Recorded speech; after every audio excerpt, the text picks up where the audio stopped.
What's up, gamers? It's me, Noble Zen, back again in another video. Today I wanted to do update to my ultimate settings guide. It's been a couple seasons since I made it, so I figured I'd now, especially with the Bandit Evo being the new starting weapon, go back through, say everything has changed up and whatnot. For those of you who don't know me or didn't see the last guide, I've been playing Halo Infinite forever, the Onyx and multiple playlists over every season. So I'm not just bronze nobody trying to tell you how to play, but I'm gonna break it up into like 3 sections. I'm gonna do controller first, then mouse and keyboard, and then just general settings for everybody. So all out of the way, let's hop into it.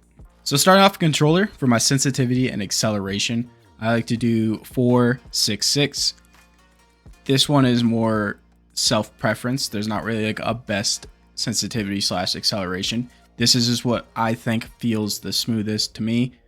It's less like ramming up when your speed goes all fucking crazy, and there's less like heavy aim, in my opinion. It feels really good to me.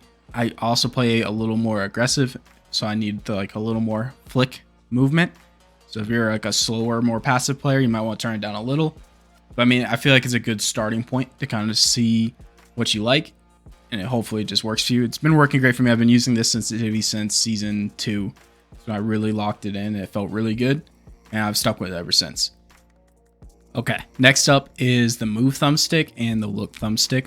I'm just going to really quickly read off all my numbers, and then I'll explain why I picked those. So for the move thumbstick, my center dead zone is 0, my max input threshold is 15, my axial dead zone is 12, and then for my look thumbstick, my center dead zone is 0, max input threshold is 0, and my axial dead zone is 8. So the reason I picked those, the center dead zones being 0 on both the move and look, the way aim assist works, AA, in Halo Infinite, any detection that your computer or Xbox gets from your controller is when your aim assist starts. So you want that number as low as possible to keep your uptime on aim assist as close to 100% as possible. So me, I have a relatively new controller. I can keep it on 0 without getting any stick drift, any noticeable stick drift. I have a little on my move stick, but I'm not too worried about that. I mostly care about my aim stick. So with it being on 0, the tiniest little detection, like just me holding my controller, is kicking that AA on. So that way when I get into a fight, my AA is already on and I'm ready for the fight. Because if you're fighting like a mouse and keyboard player and you don't have AA, you're going to get melted. Or if you're fighting somebody who has AA and you don't have AA, you're going to get melted. You need it on controller. It's so hard to aim with just your thumbs, right? That's why aim assist exists. So keeping it as low as physically possible. I mean, if you have an older controller, you'll probably have to bump it up a little, like 0.1, 0.2, 0.3, somewhere in there. You don't want to have insane stick drift where you can't really play the game. You want to get as close to 0 as you can without the stick drift being like uncontrollable. So whatever that number is for your controller, just off the rip, go into customs, put it on 0, see how the stick drift feels. If you don't have any, perfect. If you have a little, then just slowly bump it up 0.1 at a time until that stick drift is gone. That's what I would suggest. Next up, the max input threshold on the move stick being 15. It's just so it makes the turning feel more smooth, in my opinion. The lower it is, the more it feels like you're stuck in fucking quicksand when you're running around, or like mud or whatever. That like slow feeling is gross. I hate that, so I keep it all the way up. It makes it feel a little more fluent. That one is honestly kind of just personal preference. I don't think it makes that massive of a difference. I mean, between 0 and 15, that is a massive difference. But if you play on like default, 15 isn't that much crazier. Default's 12. It's not that much crazier, but I prefer it 15. It just feels a little more fluid, the movements, in my opinion. And then the axial dead zone on my move thumbstick.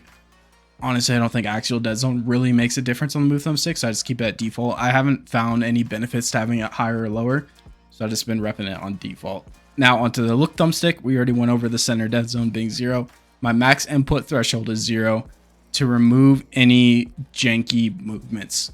I found the higher that number is, I'm sure you've all controller players have felt it, where you're aiming and you just like jerk a little and you're like, what the fuck, I didn't do that, but it does it some reason.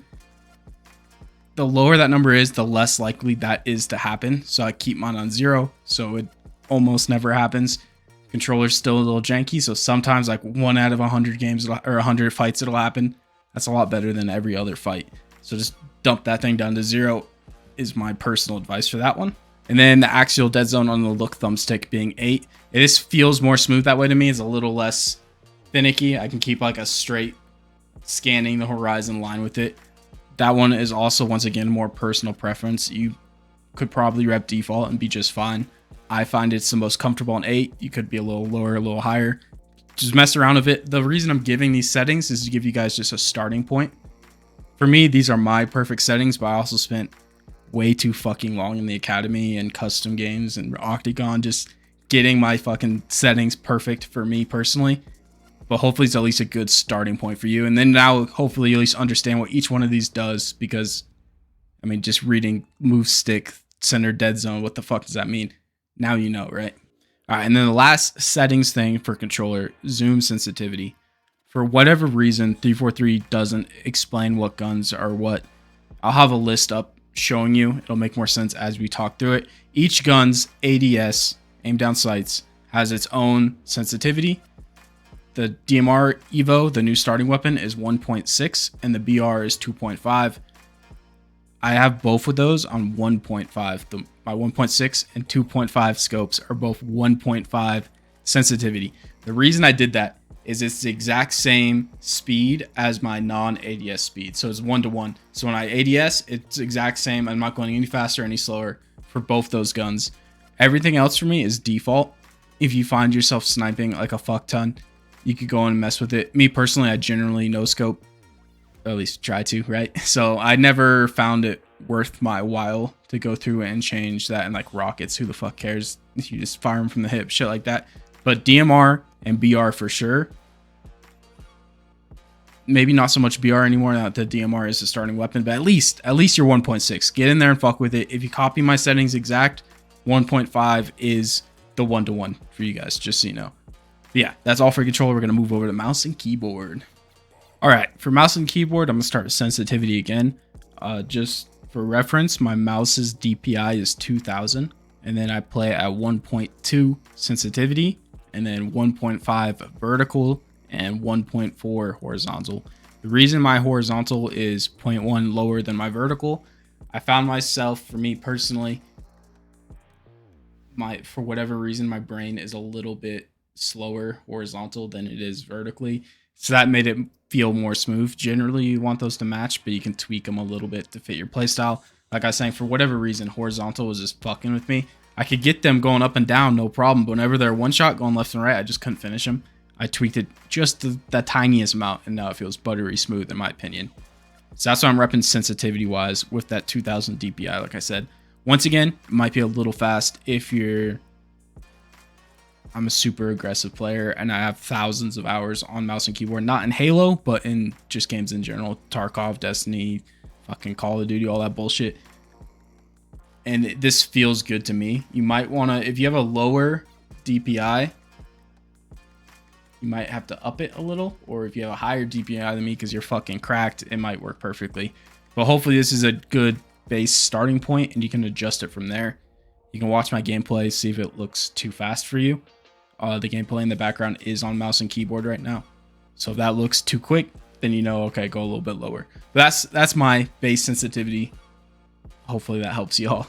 And then for the zoom sensitivity, just like I was saying before on the controllers, if you didn't watch the controller part, every single gun's ADS speed is its own separate value. If you go back to the controller part, I have a list telling you everything is, but the DMR is 1.6. I have that as 1.2 for my sensitivity to match my non-ADS, and my ADS speeds are now 1-to-1. That's why I do like that. And then my BR, which is 2.5, I have at 1.2 as well. So it's 1-to-1. Everything else is default. But those two, the BR is not as important now. With the Evo being the starting weapon, like I said, in control, I'm starting to repeat myself. But I like when they're 1-to-1. I hate when it's slower. Sniper, I'm fine with it being a little slower. The very few times I do ADS with it. But the DMR and BR for sure, I like it to be 1-to-1. So that's why those are upped. And like I said, if you skip the control part, just go back. I have a list of what every single value is, so you can go through and change everything if that's something you feel like you want to do. And the very last mouse and keyboard specific thing, I have mouse throttling turned off. I feel like it just made the movement way more, or not the movement, but the aiming way more janky. So that's off for me. That's all of like input specific tips. Hopefully those all helped you guys get at least a baseline. Hopefully it just feels good for you and like my work just works for you, right? But hopefully it's at least a general baseline and general understanding what everything works, how everything works, and you can really just fine tune it for yourself. Next up, I'm gonna go into just general gameplay for everything, mouse and keyboard or controllers for both of you guys. All right, first things first is field of view. I play on 105. It just feels the best to me personally. Field of view is kind of preference. There's not like a one is the best no matter what, right? Generally, higher is better than lower. Like if you're playing on 60, you're at a much bigger disadvantage than somebody that's playing at 100 plus. But 105 is my sweet spot where I can see just about everything, but the reticle isn't all skewed and looking like fishbowly. So 105 is what I play on. Gameplay in the background of what that looks like.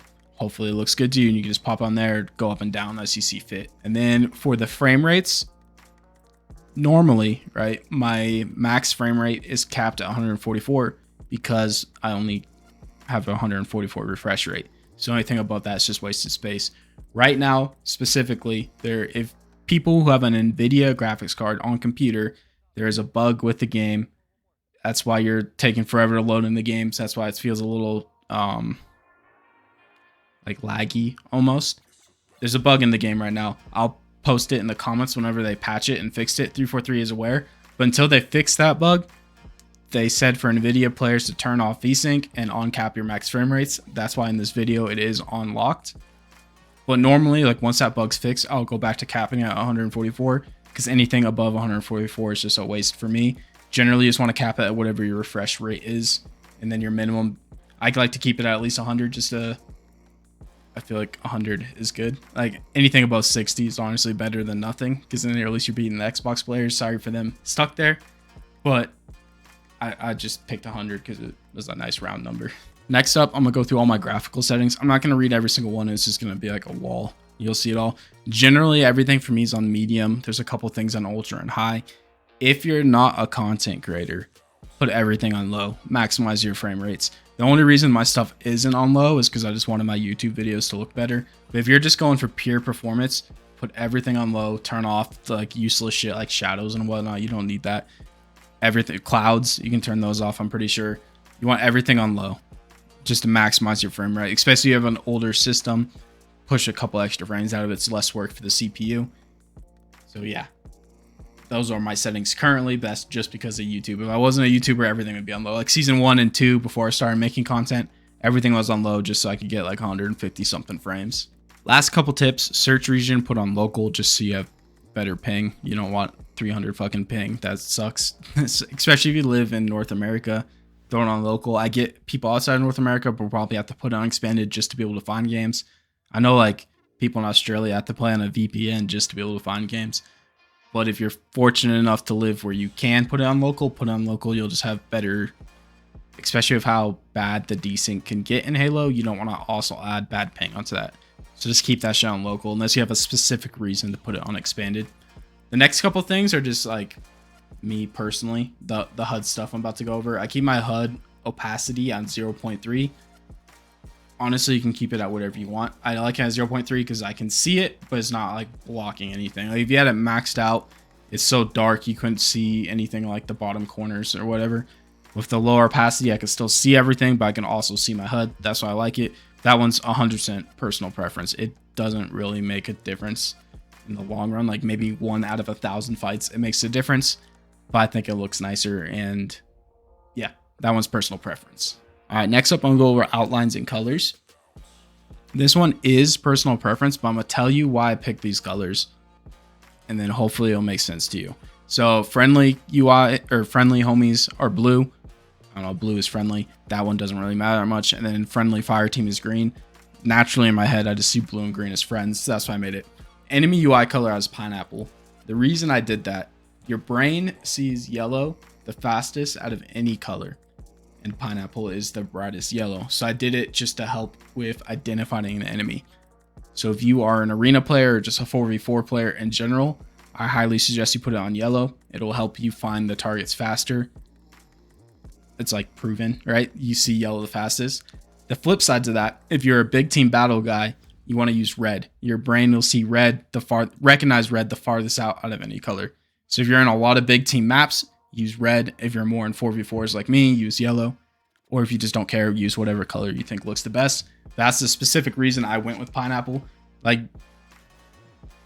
if it didn't make a difference, I'd use like green or something just to make it look cool. Like purple and green I think is a really cool combo. But just because I'm a sweaty ranked player, I put it on yellow just to give me that little slight advantage. Why not? Might as well, right? And then with those outlines and colors, I have my reticle outline opacity at 1.0. I do that just because I want my reticle to be the like darkest thing on the screen, so that way I can always find my reticle no matter what.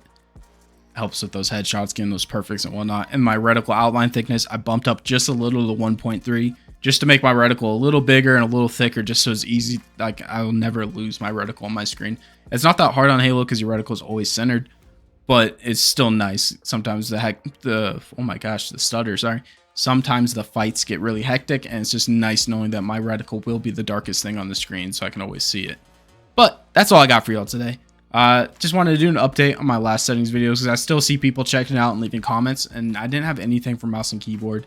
And a couple things changed with the Bandit Evo being the new start, so I figured now was a good time to do like an update for it. So hopefully you learned something. Hopefully some of this information helps you. Some of the settings help you all. Yeah, that's all for me today. I have new content every single day, so if you enjoyed this, check out my gameplay. New gameplay every day for y'all. But yeah, that's all for me. I'm gonna start rambling if I don't end it here, so I'll catch you all next time. What's up, gamers? Nobles in here. I just wanted to say I appreciate y'all watching the video. If you're enjoying it, like, comment, subscribe, all that good stuff. Also drop new content every single day, so if you're really enjoying it, maybe consider becoming a member. But with all that out of the way, I hope you all have a good night, and I'll catch you all next time.